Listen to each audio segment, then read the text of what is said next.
Hey, hi, welcome to the video. Today let's discuss about angular momentum. Now, let us analyze what exactly is the meaning of angular momentum and how can we apply it, right? So, let's begin with the definition. What is angular momentum?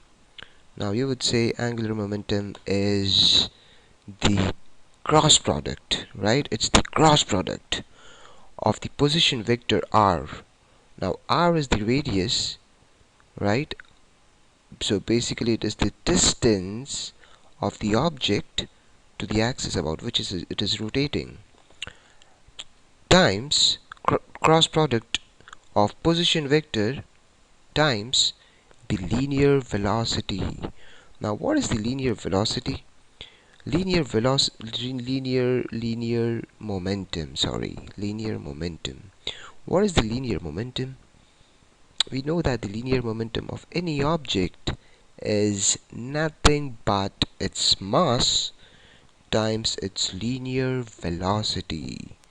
So if you look at this figure, we have a mass. We have an object which has some mass m, right? So this is the mass and it is rotating with some angular velocity omega, right? And it has position vector which has the magnitude r, right? So let's analyze this. If this guy is rotating about the center of the axis, you would say that the linear momentum that it has to be the mass, which is m, times the velocity at which it is traveling. Velocity is the linear velocity. The linear velocity, what's the linear velocity at which it is traveling? It has to be r times omega. So let's write it down, r times omega. So now we have this guy over here which is equal to the linear momentum of this object. So what's the angular momentum? Angular momentum is nothing but the cross product of the position vector with this linear momentum. So let's do it. So this is the linear momentum times r. So the equation would become mass times the radius square times omega. Now this term over here is nothing but the angular moment of inertia, right? So this term right over here is nothing but moment of inertia of the object.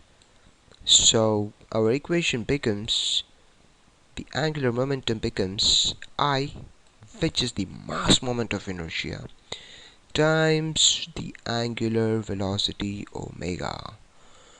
So now we have come to a conclusion where we can say that my angular momentum is nothing but the moment of inertia of my object, mass moment of inertia. Please bear in mind mass moment of inertia. In the next video we'll discuss what exactly is the meaning of mass moment of inertia and how significant it is in a rotating body. So angular momentum is basically mass moment of inertia times omega, which is the angular velocity. Now the significance is that it is conservative. That means it cannot be changed until an external torque is acting. Right? When I mean external torque, it means if this guy is having some angular momentum, that angular momentum will never change until there is some external force. But since this is a rotating body, force is rotating, so it is torque. I hope you understand. So let's see the applications of angular momentum. And when we say that angular momentum is the moment of inertia, mass moment of inertia, times omega, and we also say that it is conservative, right? What does it mean? That means for a given system, if it has an angular momentum, then if we can somehow change I, we can definitely increase omega, right? If we can somehow change omega, we can definitely change I, but I is the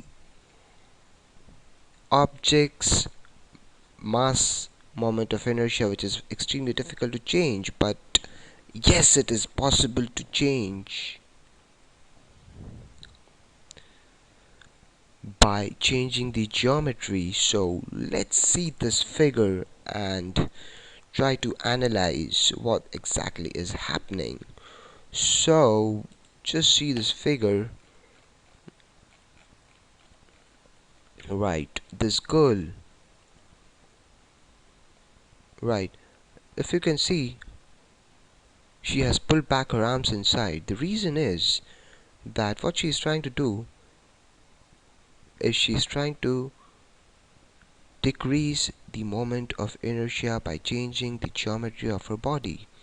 Now, when her arms are stretched outside, the molecules are far away from the axis of rotation. So what actually happens is, because of the change in geometry, she is changing the moment of inertia. She is trying to decrease the moment of inertia because the angular momentum is conserved, because there is no external torque acting, there is no external force. As you can see, she is having a skating which doesn't have any friction, which really doesn't have any force. But if somehow she can decrease the inertia, she can increase the velocity of rotation, that is the angular velocity. So if you can somehow decrease this, if you can somehow change this, you can change angular velocity. There are many other applications in which we can use this. So for now, for this video, I'll be making a next video on moment of inertia, which is extremely important. It's very important to understand the concept of moment of inertia, because any body which is rotating, it has a significant effect on the it depends on